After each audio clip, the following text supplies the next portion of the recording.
Hi AD, I'm Margot Robbie. I'm Scarlett Hession, their designer. Welcome to the new LuckyChap offices. We can't wait to show you around.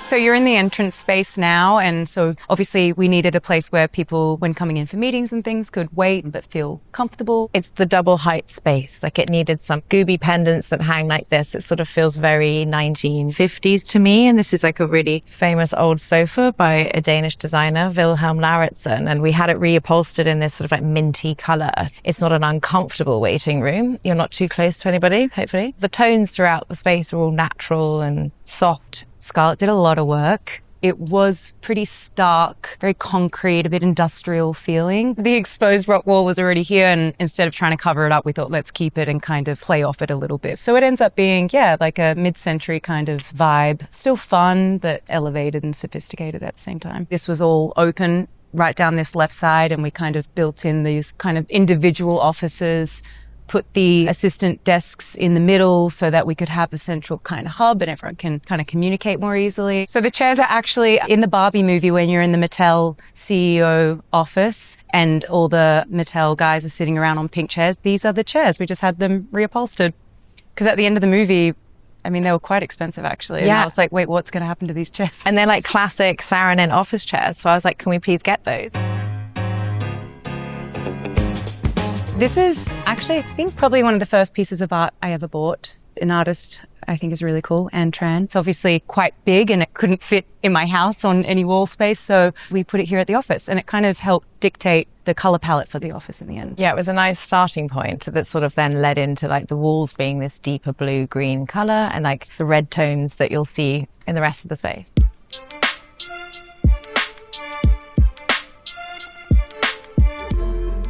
Actually, no one wanted this office. Everyone was like, oh, the space is so weird. Like, I don't want my office in here. And then we were going to use it maybe as like a stock room. And I was like, no, I'll have this as my office. And Scarlett obviously was a genius about utilizing a very strange shape. And I love it now. Yeah, we had to like somehow integrate this. Yeah, this couldn't be moved. So we designed the desk and the bookcase to sort of be one unit. And then lovely for you to be able to have meetings opposite each other. I mean, this is another handy feature.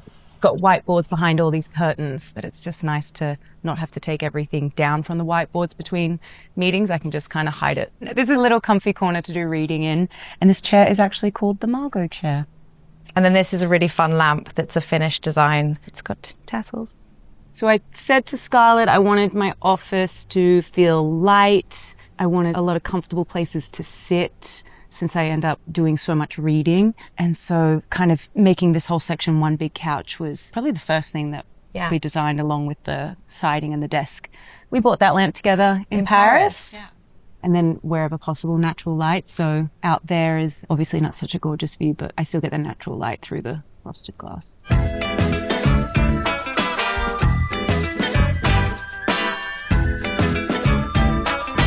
We are standing in the kitchen. We use this space a lot. It's kind of where most people at the company end up congregating. It's where everybody comes together. There's like always food in the fridge. People have breakfast, lunch, and sometimes dinner here.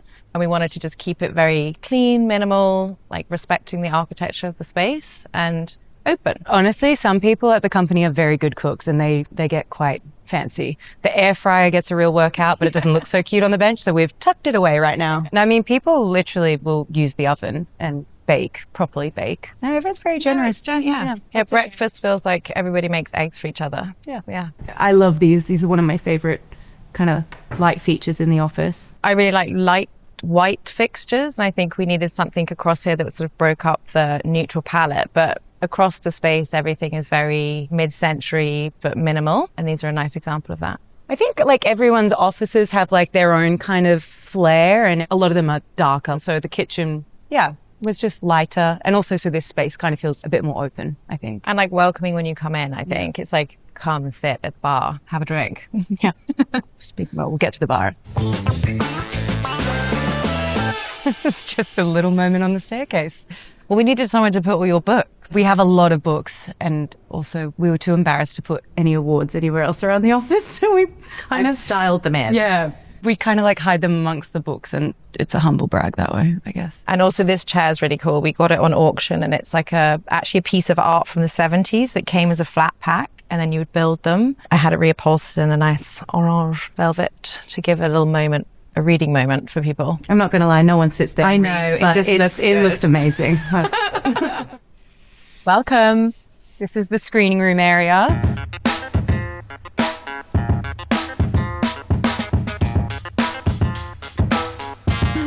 We wanted to make sure that every employee could potentially fit in here. So we had to get a really big couch, which is this beautiful corduroy sofa from Eliasson from Sweden. And then we've got these really cool chairs that are very comfortable. And then custom-made benches to go under the TV. And this is actually your old kitchen island. Yeah, this is our kitchen island. And then we converted it into a coffee table because we couldn't find one big enough. So actually worked out perfect. It feels cozy in here, I think, because of the dark paint and the kind of darker colors, but also because we're kind of on the mezzanine section right now, we have these curtains that are kind of a thicker material, so it's less sound pollution, I guess, for the rest of the office. But that also kind of makes it feel like a cozy theatre vibe, I think. I sourced these vintage wall lights from an old cinema in Paris. We had those shipped over because it felt suitable for the screening room. And the B&O speakers, actually, normally you're like, how do I hide speakers? But when they're really pretty, you're like, oh no, have them out. So yeah, people watch movies, people watch cuts of films that we're editing. And because of course we were off shooting and then everyone else, back in the office is like, what's happening on set? And to be able to share that with everyone is like a nice moment. Through to the conference room.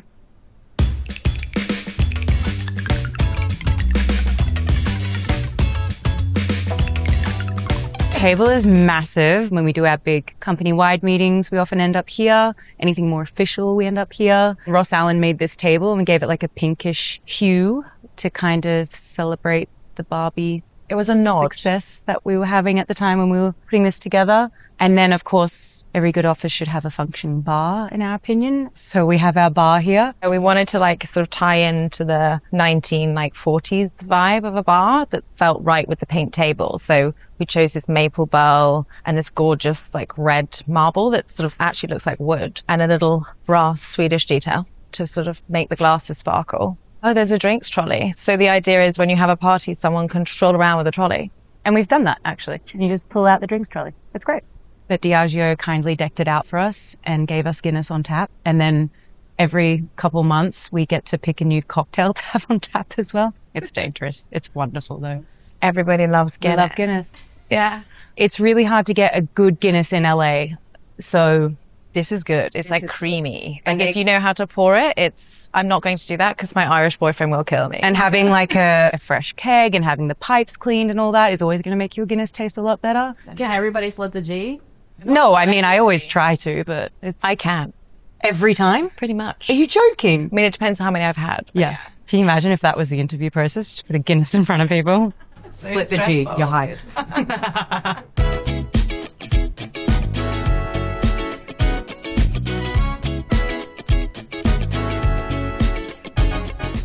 Well, we wanted to utilize the outdoor space that we had and kind of make it so that people actually really could come up here and have their lunch out here or hang out here.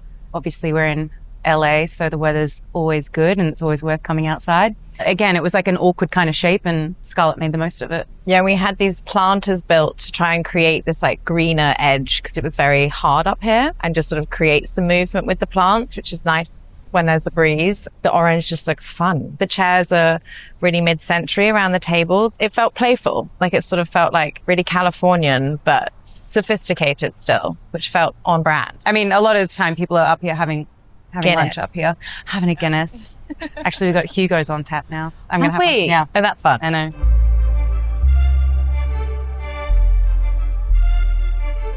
Little kitchenette, coffee station. If you're a coffee nerd, I think you'll appreciate this. This is the Rocket. You have to be an experienced barista, essentially, to be able to make a coffee in this office because the equipment is very sophisticated. Tom made us all do a lesson with an actual barista who came in and showed everyone how to work the machine. And now everyone can make really good coffee, to be fair. We've just swapped over to soft water. It's a whole thing. It's getting out of control. It's plumbed. It's a whole here thing. to stay. It's probably more like carefully cared for than the Guinness tap upstairs even, which is saying something. Yeah, so the ceramic cups are from a local ceramicist, Peter Shire. Actually, Tom sourced these. He fell in love with them. But it is a really good coffee machine. And it's really good coffee. And I can use it. Honestly, if you ever come by, we'll make you a coffee. You won't be mad.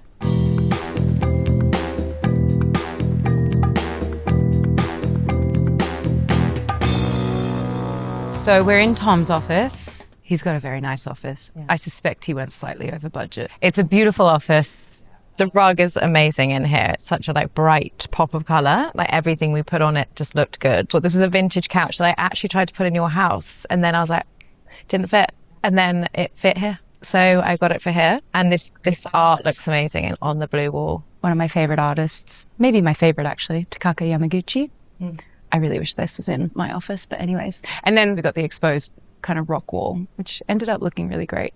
It's quite James Bond. Very embarrassing that we don't need to show this. This is, I painted this. I don't know why. I was like, he always has it up. It's so sweet. Really embarrassing. It's quite James Bond. That's how I sold it to him. Like this desk, the lamp, the wall. I think he was like my evil layer. It was good. Good way of saying it to him. Tom loves antiques and vintage pieces. Things that have a story. You're both like that. You like things that sort of have a history to them and add character to a space. And kind of collect pieces like along our travels as well. That little shark we found in Italy. Yeah. So yeah. And Tom likes to sleep on this couch. Tom takes a lot of naps on this couch. This way.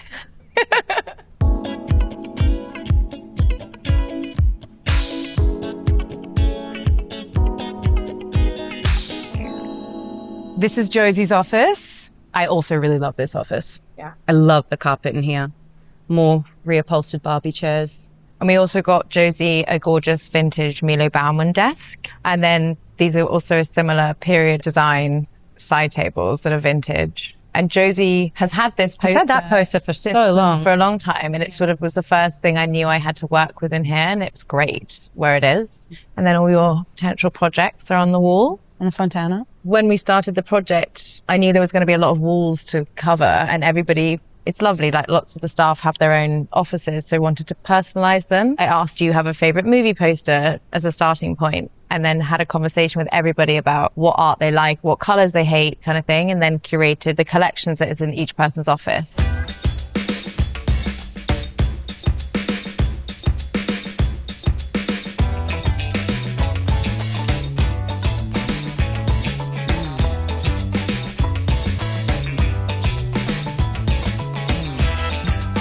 Thanks for coming by, AD. We hope you enjoyed the tour of the office. We got to get back to work now. See you later.